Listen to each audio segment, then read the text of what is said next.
Nós vamos conversar sobre a economia brasileira recém-passada, a que está em vigor e a que vem por aí com o governo Bolsonaro.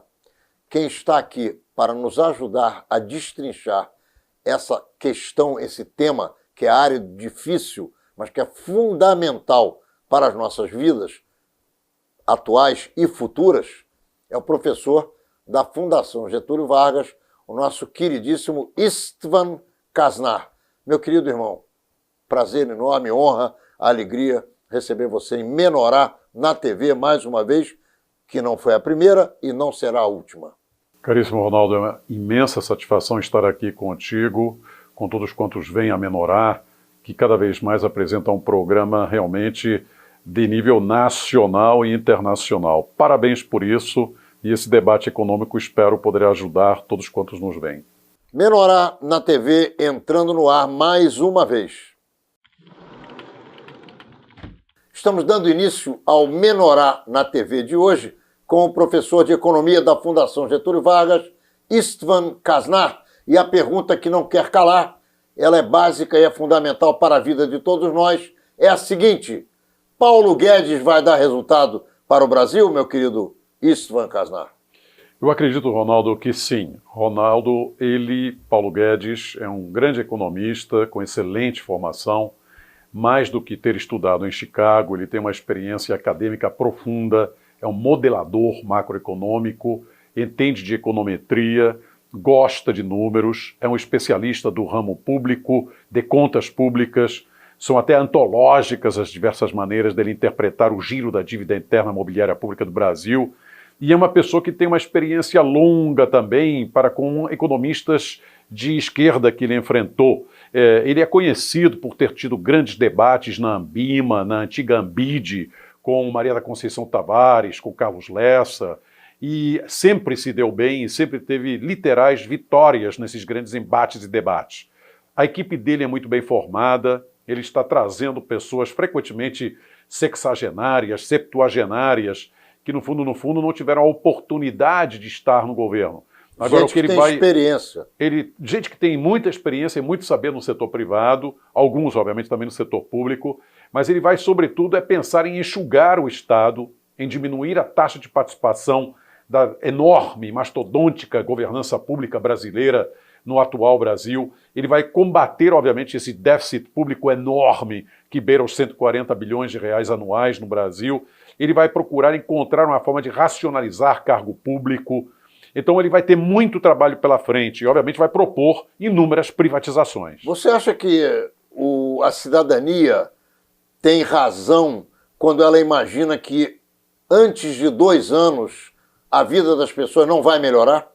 Eu creio que na hora em que aparece uma esperança com categorização de um modelo econômico melhor, as pessoas já devem entender que já estão ganhando e que seu bem-estar sucederá. Agora, é evidente que diversas medidas econômicas amadurecem com o tempo. Se são 2 ou 3 anos ou até mais, isso nós veremos e vivenciaremos. O início do governo Bolsonaro, através das medidas que Paulo Guedes tomará, não significa de jeito nenhum refresco para ninguém. Nós vamos ter, sim, pimenta nos olhos. Por quê? Porque cortes, reestruturações, métodos que modelam uma nova economia vão doer a muita gente. E nós temos aí uma economia agora que está patinando com perda de renda, com poder aquisitivo muito baixo. Então as pessoas não podem acreditar que acontecerá um milagre ou simplesmente uma geração espontânea de benesses. Nada disso. Se a economia vai na direção de um certo liberalismo, nós teremos que verificar isso através de aumento de concorrência, nova legislação, regulamentações especiais. E isso, evidentemente, significa uma necessidade de adequar-se, pelo menos por 6 a 8 meses, no início do ano 2019. Depois a economia pode realmente deslanchar, porque a confiança e os indicadores de confiança que até nós, na FGV, estudamos, mostram que as pessoas estão acreditando que esse novo governo botará um novo ar, um novo sangue para impelir essa economia a alavancá-la. Istvan Kasnar, quais são, na tua avaliação, as empresas privatizáveis que você imagina, que você conhece? Bom, no governo Lula, assim como também no governo Dilma, contabilizaram-se 148 empresas estatais. Dessas 148 empresas estatais, pode-se verificar que até no governo de transição foi apresentado por Michel Temer e também pelo ministro do Planejamento, Orçamento e Gestão, um conjunto de propostas, e entre elas são 96 empresas estatizáveis. Há uma enorme distância entre aquilo que é dito estatizável e aquilo que, de fato, politicamente se decide estatizar. É natural que ocorra essa diferença. Nós temos algumas empresas tipo não estatizáveis, ou pelo menos em algumas áreas não, como a Petrobras. A noção do petróleo é nosso ainda está muito arraigada na mentalidade brasileira. Mas, sobretudo, são estatizáveis aquelas empresas que não estão dando retorno, são muito custosas e dependem da verba pública eternamente. E, sobretudo, agem produzindo bens privados. Então, por que não privatizá-las? Desse ponto de vista, aquelas empresas que atuam no ramo portuário, os diversos hospitais públicos, até diversas universidades, nós temos um excesso de redundâncias, nós temos uma multiplicação de repetências. Quer dizer, se você olha para o Rio de Janeiro, apesar da sua crise inacreditavelmente gigante, nós temos Universidade Federal do Rio de Janeiro, Universidade Federal Fluminense, Universidade Federal Rural. Para que tudo isso? Ou seja, na verdade, você pode consolidar. Depois, no ramo bancário, nós temos Banco do Brasil, Caixa Econômica Federal, Banco da Amazônia, Banco do Nordeste do Brasil. Por que não consolidar, de uma certa maneira, o sistema bancário? Óbvio que eu não estou dizendo nada de especial, eu estou dizendo aquilo que já está na planilha de propostas da nova governança pública do novo presidente Jair Messias Bolsonaro. Então nós não estamos inventando a roda, aquilo faz parte de um documento propositivo que toda a equipe do futuro ministro da Economia, Paulo Guedes, já está estudando. Isso é bom, de certo ponto de vista, porque representa racionalização, redução de custos, redução de redundâncias e repetências na administração pública. Óbvio que atemoriza os servidores públicos. Então é também muito importante que o governo respeite o servidor público, saiba como proceder, faça com justiça os PDVs, que são os planos de demissão voluntária, adeque as suas decisões para que ninguém se sinta perdedor. Nós precisamos de uma sociedade pacificada, que tem condições de ter um Estado enxuto, uma iniciativa privada competitiva, com uma significativa abertura ao exterior e muito menos burocracia. Isso, toda doença necessita de remédios amargos. Você acredita que os remédios que Bolsonaro e Paulo Guedes vão oferecer à sociedade para tirar o Brasil dessa crise serão mais amargos do que esses que nós já estamos recebendo? Nós já estamos numa situação tão ruim, caótica, negativa, de crescimento negativo, que o que vier vai representar primeiro uma esperança e, quando bem montado por este novo governo, certamente será mais do que uma esperança, será a alavancagem para uma retomada econômica na busca da estabilidade. Nós temos uma herança boa e vários problemas dramáticos do governo dessa dupla Lula-Dilma. Nós temos uma boa reserva internacional. Ela não é tocada porque, na verdade, os recursos pertencem ao setor privado. São os exportadores, são os importadores que criam a reserva internacional. Isso está no setor privado da economia, o que é bom. Agora, nós temos uma inflação muito baixa, que é bem administrada pelo Banco Central ao longo dos anos recentes, mas em boa parte é consequência de preços que têm que ficar baixos, já que não existe demanda. Não há demanda agregada na economia brasileira. A renda simplesmente foi perdida. Os brasileiros, entre 2015 e 2018, tiveram uma queda de renda de 12,8%, segundo os dados do IBGE. Mais do que isso. Isso é média. É uma média. Porque tem gente que perdeu 90%. Sem dúvida alguma. Tem gente que perdeu 100%. Exato. Aqueles que estão desempregados... Tem gente que fechou. É isso. Então a miséria, a pobreza... Fechou institucionalmente e pessoalmente. Isso. Retorna essa pobreza, essa miséria.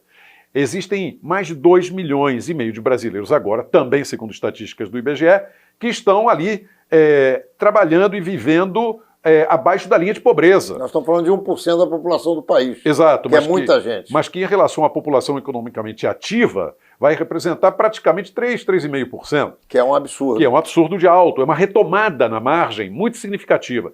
Então, na verdade, os remédios, eles podem parecer amargos, mas é muito melhor que eles existam e sejam implantados para que a gente não permaneça neste estado de pasmaceira, de parada, de desemprego, de mau emprego, de subemprego.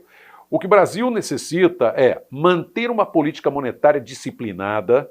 Isso pode implicar em taxas de juros muito altas ainda, reformar o sistema bancário integralmente, com a abertura da banca para dar um arejamento ao sistema, porque ele está tremendamente concentrado, criar uma política fiscal estruturante, fazendo com que haja equilíbrio imediato nas contas públicas, doa quem doer, mas não permitindo que o Lewandowski e outros ministros fiquem a toda hora aumentando os salários de servidor público, enquanto a iniciativa privada não tem como melhorar os salários, nem sequer de manter o emprego das diversas pessoas. Então é preciso ser mais cuidadoso com este tipo de medida. Claro que o servidor público precisa ser prestigiado, tem que ter apoio, mas isso não significa que o sacrifício tenha que ser todo em cima da iniciativa privada e das famílias.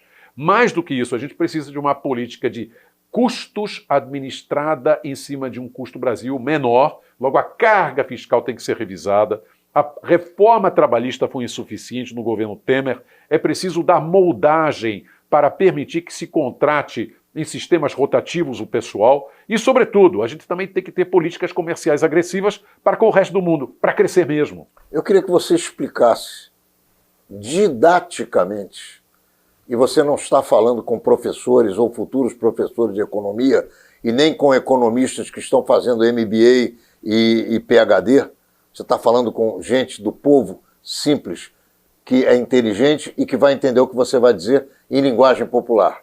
O que são as reformas trabalhista e fiscal? As reformas necessitam ter, do ponto de vista do imposto, uma redução. Nós temos um FGTS que é caro, que também é pago em parte pelo empresário. Nós temos ali 13º salário, que também é mais uma carga. Nós temos auxílio insalubridade, nós temos auxílio periculosidade. Nós temos uma série, portanto, de cargas fiscais que tornam para um empresário pequeno, micro, que hoje em dia está sem capacidade de pagar e de evoluir, um verdadeiro garrote. Então é preciso que a gente encontre um molde, sob o ponto de vista econômico, sim, que dê condições de reduzir esses custos e, com isso, facilitar a contratação de pessoal. Nós temos que lembrar que a inovação mundial é tamanha que a concentração de capital é que está moldando as novas inovações. E aí elas economizam mão de obra. Nós no Brasil, nas grandes cidades, não podemos contratar tanta gente para todos os bancos ou para todas as indústrias que estão também falidas. Nós temos que encontrar um molde que permita custos baixos para então ter preços menores e nos capacitarmos para uma grande exportação. E aí então os empregos vão suceder. Então uma parte do modelo tem que ser resistência para aumentar o mercado interno. Outra parte, facilitar a capacidade das exportações para que a gente viva do mundo no mundo e não apenas do nosso país. O que você está dizendo é que é preciso baixar os impostos, baixar as cargas tributárias das empresas para que as pessoas possam recolher impostos, o governo se beneficiar disso com o maior número de empresas recolhendo impostos, e essa é a reforma fiscal, é isso? Também. E também, da mesma maneira, buscando também uma reestruturação do Estado para torná-lo bem mais enxuto, com o que a carga fiscal deveria cair e, simultaneamente, criar uma série de outras medidas no sentido de eliminar tanta burocracia que existe, reduzir também todos os pesos que existem fiscais, novamente impostos, em cima dos custos da energia elétrica, em cima do transporte, para também o Estado dispor de recursos para investir em infraestrutura. O país está sem infraestrutura, estamos engargalados, não conseguimos andar direito. Nós estamos encerrando o primeiro bloco de Menorá na TV com o economista Istvan Kasnar, que está nos explicando com muita sabedoria como pode vir a dar certo o novo governo Bolsonaro na área da economia. Não saia daí, já já ele vai nos explicar, logo no início do segundo bloco, o que significa a reforma trabalhista. Já já voltamos. Estamos dando início ao segundo bloco de Menorá na TV com Istvan Kasnar, professor de economia da Fundação Getúlio Vargas. Istvan, o que significa de fato a reforma trabalhista e por que tanta grita contra? Nós temos um desemprego aberto absurdo hoje em dia. Os indicadores do IBGE mostram taxas próximas a 12,5% de desemprego oficialmente. Mas quando nós consideramos as pessoas que já desistiram de trabalhar, que estão no subemprego, essa taxa de desemprego real chega a 30%. Logo, evidentemente, nós temos que, além de criar novos empregos e mais empregos, assim como manter empregos produtivos, reempregar uma massa gigantesca de brasileiros. Uma reforma trabalhista, então, é uma reforma do sistema produtivo para fazer com que o mais importante dos fatores de produção, que é a mão de obra, que é o uso de recurso humano, aconteça convenientemente. E, no Brasil, nós temos uma enorme quantidade de exigências trabalhistas. Nós temos uma carteira de trabalho, até aí vai tudo bem, mas, sobretudo, em relação a ela, oficializamos exigências que o empresário tem que pagar. Ele não tem condições, num mundo moderno, no qual, de repente, a previdência é privada e é paga pelo próprio funcionário, de sustentar essa situação. Então, a reforma trabalhista ela deve vir a favor de uma redução de custos, de uma flexibilização das ofertas no mercado de trabalho. Por exemplo, criar mais rotatividade, criar emprego terceirizado melhor, qualificar a possibilidade das pessoas trabalharem por um tempo de serviço, no setor público também, ora empregar, ora dispensar, porque não é necessário que todo mundo esteja boletado no mesmo departamento, e assim por diante. Você acha possível cortar-se o 13º salário do sonho do brasileiro médio, que trabalha 12 meses pensando que vai obter mais um mês de salário sem trabalhar? Você acha possível cortar-se do brasileiro os 40% a mais que são pagos para as férias que o sujeito tira? Como é que as empresas aguentarão essa carga e como é que isso pode sair da cabeça do brasileiro? Essa é uma grande pergunta. Na verdade, essa foi uma grande temática polêmica que o excelentíssimo general Mourão colocou também à disposição da nação. Ele fez muito bem de tirar dessas caixas pretas com as quais convivemos uma temática tão polêmica. Agora, eu não acredito que seja fácil, de alguma maneira, reduzir por fatores culturais, educacionais, porque o brasileiro já está acostumado com o 13º, Quer dizer, o 13º já faz parte da vida das pessoas, elas esperam ansiosamente um pagamento extra. E aí, então, digamos assim, um pouco na média melhoram. Quantas vezes esse 13º não vai para consumir mais, vai para pagar um empréstimo, vai para pagar um mico bancário, vai para pagar algum débito que você tem de compra com fornecedores, para pagar impostos. Então, na verdade, é uma lavagem do ano. Desse ponto de vista, eu creio que é muito difícil bonificações ou outros tipos de prêmios de fim do ano serem reduzidos. Agora, o mercado propriamente dito de trabalho, ele permite que o empresário corresponda junto àqueles que são empregados qualificados, com boa produtividade, dando a eles bônus voluntários. Logo, na verdade, o 13º ele pode se perder, porque existem empresas que pagam 14º, 15º, 16º e não há proibição nenhuma para isso. Agora, do ponto de vista do que representa o 13º... Uma coisa é não haver proibição para alguém que quer pagar. Outra coisa é haver obrigação para aquele que não tem. Exato. O 13º, ele, no fundo, representa uma esperança de dias melhores para o brasileiro em fim do ano.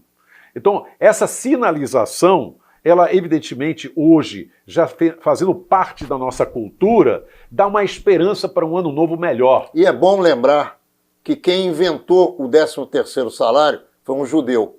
O nome dele era Arão Steinbrück. Ele faleceu, ele foi vereador comigo, mas quando inventou o 13º salário, ele era senador da República. Vamos continuar. Perfeito. O mercado de trabalho brasileiro, ele está numa situação de crise em face das perspectivas da inovação mundial.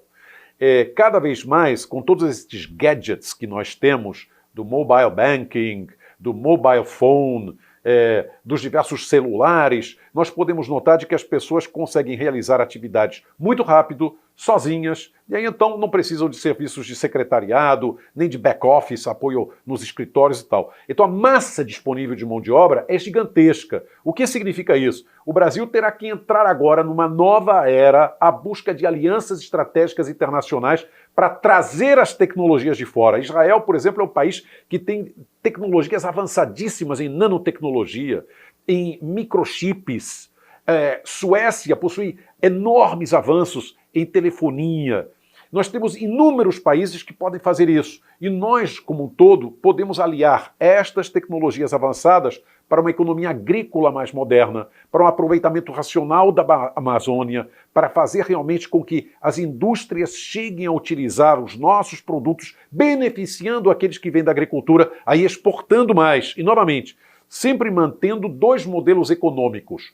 Dar enorme valor ao mercado interno brasileiro, que é grande, são 210 milhões de brasileiros em ação, com a boca aberta para comer, e ao mesmo tempo com vontade de trabalhar, e olhar para o mundo internacional, porque nós, hoje, Brasil, só representamos e mal representamos 1,4% a 1,6% da economia mundial. Então nós somos pequeninos, embora sejamos gigantes.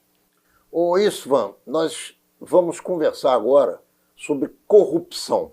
E eu quero pedir a você que nos diga em que medida a corrupção instalada no Brasil, independente de quem foi preso, quem não foi, quem vai, quem já foi, quem irá, o que é que essa corrupção produz de negatividade para a economia brasileira? Todos os estudos mostram muito claramente que quando você versa sobre corrupção, a médio e longo prazo, somente organizações isentas, impolutas, probas sérias, sobrevivem. A corrupção é uma forma de matar, sufocar e destruir uma empresa. Ela não tem mais cabedal moral. A falta de ética e o mau exemplo irradiam a incapacidade de gerar negócios corretos com essa empresa. Agora, nós vivemos num país no qual os índices de corrupção chegaram realmente ao ápice. Nós estamos em níveis absurdos de corrupção. A Lava Jato demonstrou, ao longo destes últimos anos, o quão daninha é essa corrupção para os brasileiros. A corrupção ela é calculada como aproximadamente próxima a 18% do produto interno bruto nacional no Brasil. Então é um custo hediondo, gigantesco.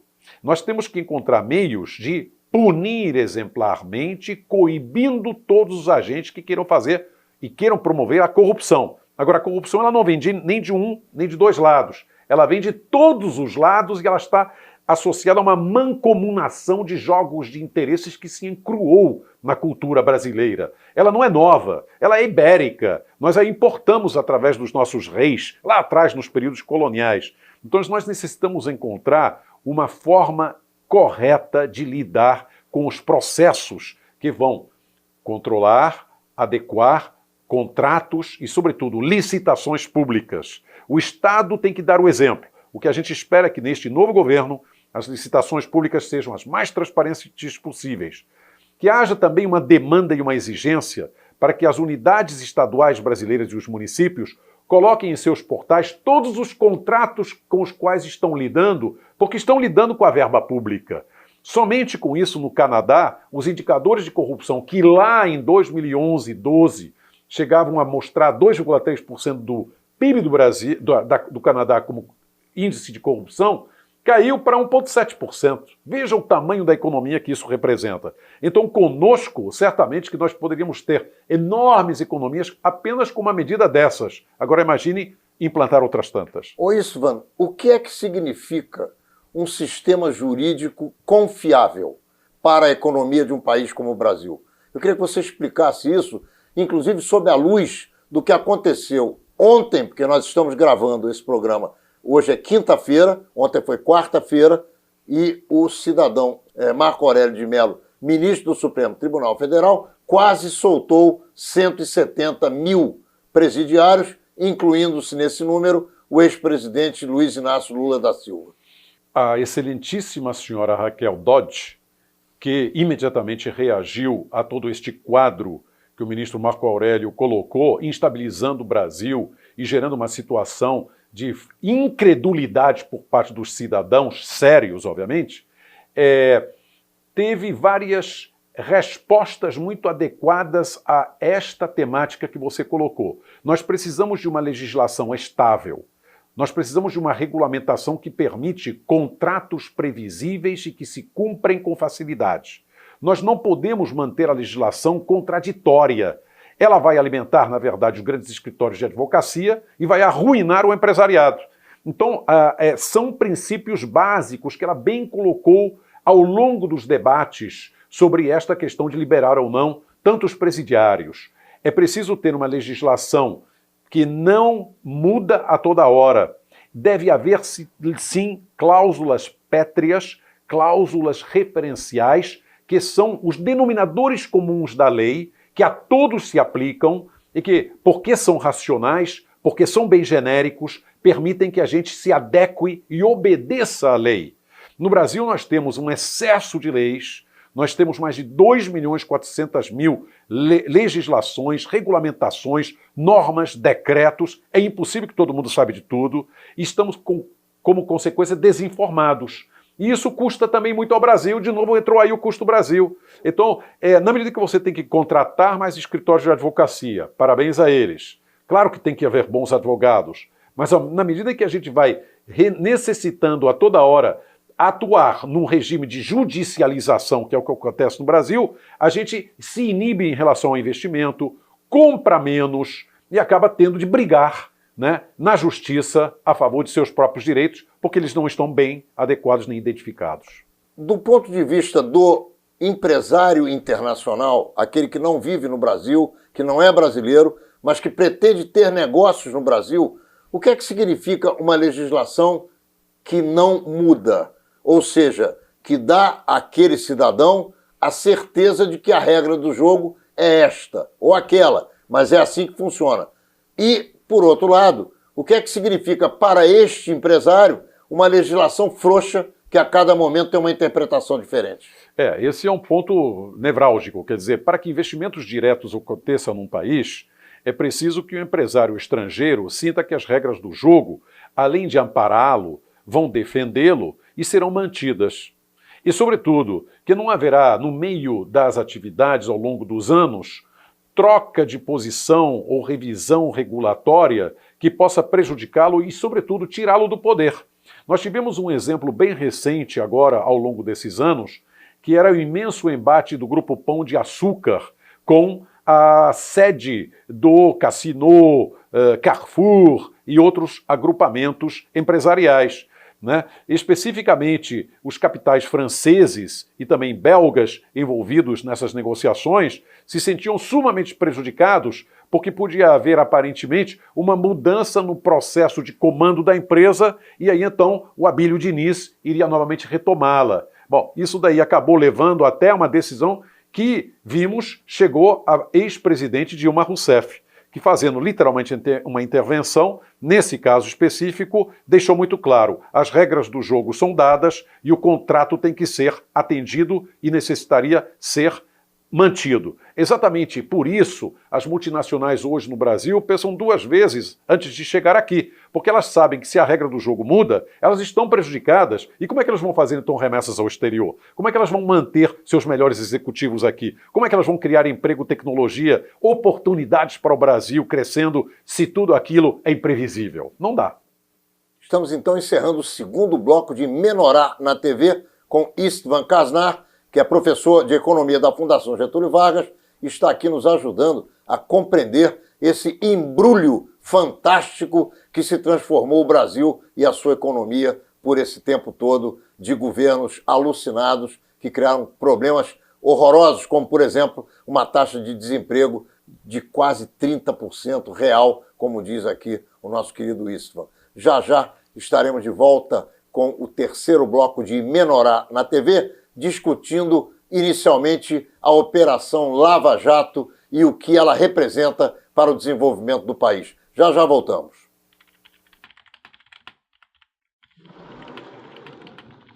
Estamos de volta com Menorá na TV, iniciando o terceiro bloco com Istvan Kasnar, que vai nos contar o que significa para a economia brasileira no futuro, porque nesse momento ainda está em marcha a Operação Lava Jato. Lava Jato significa a necessidade de limpar este país e deixá-lo muito claramente sem todos esses escândalos de corrupção, de malversação de verbas, de manutenção de privilégios para um clube de engenharia que tem, na verdade, alguns grandes líderes e os outros permanecem fora dessa grande panela de recursos disponíveis através do Estado. Então eu acredito que é uma operação que deve ser permanente para também nos dar esperança. Desse ponto de vista, eu faço a ponte, Ronaldo, com outro tema que você já trouxe, que é a questão do emprego no Brasil.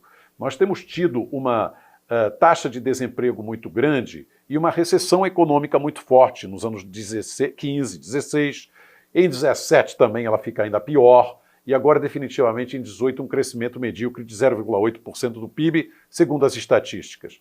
Isso, na verdade, impacta na queda dramática da contratação de jovens no Brasil. E nós já vemos que, pelos levantamentos de diversas pesquisas, 75% dos jovens brasileiros entre 18 anos e 25 anos de idade querem sair do Brasil. Isso não pode acontecer. É preciso que o novo governo atente efetivamente às novas gerações, criando oportunidades no mercado de trabalho, criando oportunidades no mercado do ensino, para fazer com que as pessoas queiram se arraigar no país.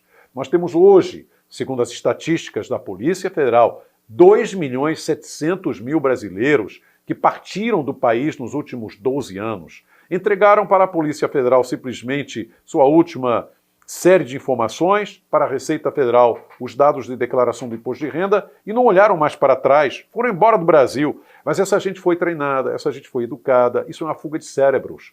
Isso é uma fuga do jovem, que poderia ser também um bom contribuinte para a Previdência. E simplesmente não quer mais ficar aqui, prefere ir para o Canadá, para a Austrália, para países europeus que estão lá com imensos problemas, né? Quanto mais com o Brexit da Grã-Bretanha, mostrando o drama que será também para a Inglaterra sair de uma maneira mais pacífica ou não.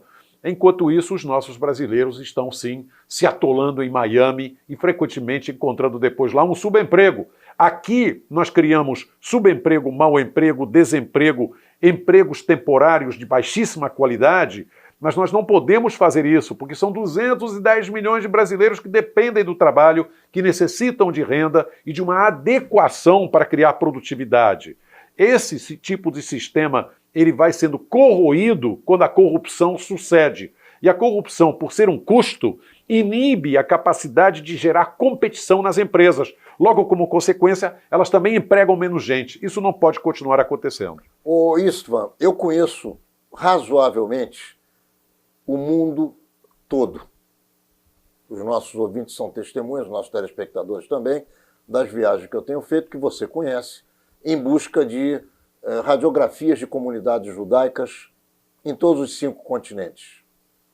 Isso também me leva a me deparar com as sociedades dos países onde os judeus vivem.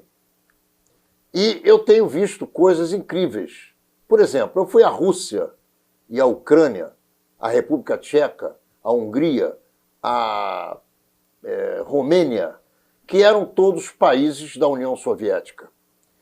Esses países, com o tempo, eles vêm se redemocratizando e as pessoas, e é sobre isso que eu quero conversar contigo, elas vão perdendo os vícios do mau funcionalismo público porque elas precisam ingressar na economia de mercado.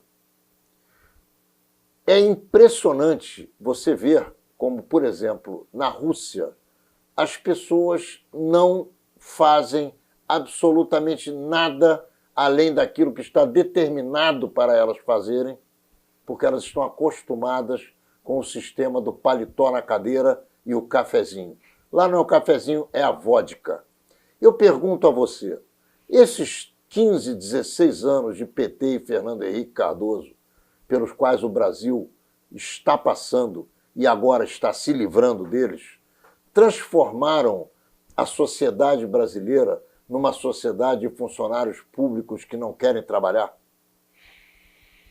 Olha, essa é uma boa. Agora, é bom lembrar de 1917, Revolução Russa, para 1991, são 74 anos de regime socialista, comunista, planificador central na União Soviética, o desmoronamento em 1991 dela, mostrando que um sistema econômico daquele molde não funciona.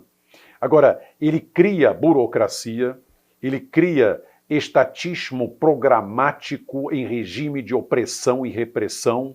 O stalinismo é um dos piores dramas da história da humanidade, é uma demonstração de morticínio por todos os lados, matanças absolutamente injustas. Só existe cobro a esse sistema stalinista que você coloca em duas circunstâncias: nazismo e maoísmo, que no final são farinhas do mesmo saco. Exatamente, perfeito.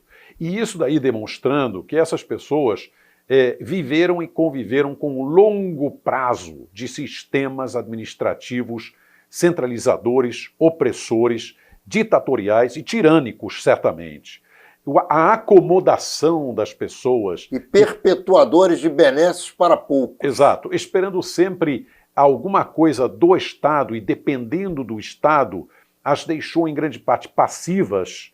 E aí então com essa abertura econômica, hiperconcentrou-se também a renda a favor de alguns poucos e da grande maioria hoje vivendo na pobreza, na miséria, e quantos homens na Rússia atual dependendo da vodka e morrendo muito precocemente aos 56, 57 anos. No Brasil, nós aprendemos também que necessitamos de um Estado ordenado. O getulismo gerou isso de uma certa forma séria, qualificada nos anos 30, mas gerou também certos tipos de privilégios que se encruaram na mentalidade do servidor público brasileiro. A gente há de lembrar de que o setor público precisa, sim, de cargos permanentes bem ancorados. Existem certas funções que você necessita ter, manter e executar. Segurança nacional, você não pode ficar criando um sistema rotativo de militares. Você precisa dos militares, sim, no lugar certo, adequando, defendendo nossas fronteiras. Portanto, isso envolve cargos permanentes que têm que ser reconhecidos e têm que ser bem remunerados. Cientistas, quando em certos setores da área de saúde, descoberta de novas medicinas, novos remédios, não estão adequados a trabalhar no setor privado porque ainda não encontraram economias de escala ou há medo de investir demais e não reaver o capital, como contra a AIDS, evidentemente acabam entrando nas grandes universidades federais, vão fazer pesquisa lá. Então sim, nós precisamos de muitos bons funcionários públicos e servidores, mas nós não podemos ter uma mentalidade de garantia de emprego permanente para todo mundo. A gente tem que tirar a turma do popô e do assentamento confortável para assegurar uma economia competitiva para todos, onde também o funcionário sente que ele vai ter cobrança e ele será avaliado e se não funcionar bem, cai fora. Istvan Kasnar, em que medida o politicamente correto esculhambou o Brasil? O politicamente correto frequentemente ter de ficar filtrando as palavras, as terminologias, para dizer algo que agrade a todos, mas no fundo também não deixa de ser aguar certas percepções. O politicamente correto faz sentido, é necessário, porque é uma certa polidez e boa educação. É uma maneira de evitar a radicalidade, mas ao mesmo tempo nós fomos perdendo a autenticidade nas declarações. O politicamente correto, ele tem que conviver com o politicamente incorreto, porque o politicamente correto é como, na verdade, Montesquieu dizia, os primeiros sentimentos são sempre os mais fortes. Então, se por um lado é importante saber se policiar e autopoliciar, também não é muito bom chegar a extremos, como já chegamos hoje em dia na sociedade, né? A falta de identificação com coragem, com cara lavada, se expondo para valer, acaba custando muito caro, porque cria também um regime quase que hipócrita nas ações. Então, a sociedade moderna está perdendo a oportunidade de se explicitar mais e melhor quando ela é ainda politicamente incorreta. E os sociólogos mostraram, uma sociedade precisa se soltar, ela precisa se liberar, porque as amarras do passado, digamos uma sociedade vitoriana, não são boas. é muito hermetismo, é muito fechamento, é muita censura, mas tampouco devemos criar libertinagem. Então, a política, a colocação de percepções merece a atenção para que a gente seja claro, correto, respeitoso e se adeque em uma linha de ação coletiva que a todos beneficia. Agora, não faz nenhum sentido que o politicamente incorreto seja simplesmente encostado. A gente tem que ficar alerta a ele, porque ele pode sinalizar problemas de discriminação racial, discriminação sexual, discriminação etária, discriminação de gênero. Portanto, é extremamente importante que seja analisado este assunto sempre com muito cuidado, muita acurácia. Eu quero só lembrar a você que existe uma grande diferença entre o legalmente correto e o politicamente correto. O legalmente correto é o instituto, se existisse um instituto com essa natureza, porque, na verdade, essas questões são subjetivas. Certamente. O legalmente correto, ele garante o cumprimento da lei. E tudo isso que você colocou está dentro do legalmente correto. O preconceito é ilegal, a discriminação é ilegal e por aí afora. Agora, falar dessas coisas com polimento exagerado é que significa o politicamente correto, que, na minha avaliação, é a pior porcaria que pode existir na face da Terra. Agora, eu queria pedir a você que você contasse pra gente o que é que o teu coração transmite para o teu cérebro a respeito do governo que nós vamos enfrentar a partir do dia 1º de janeiro de 2019, em termos de federais e em termos estaduais no Rio de Janeiro. Bom, eu acredito que o excelentíssimo presidente eleito Jair Messias Bolsonaro representa a esperança e a vontade de mudança geral no Brasil e a qualificação para uma nova programação socioeconômica. Eu acredito que as notícias que ele mesmo dá e transmite, que a equipe ministerial qualificada que ele montou, vai dar aos brasileiros muito mais do que esperança. Bons momentos, boas adequações para um longo prazo, bem mais voltado à retomada do crescimento econômico, à retomada de empregos, à qualificação da poupança, à renovação dos investimentos.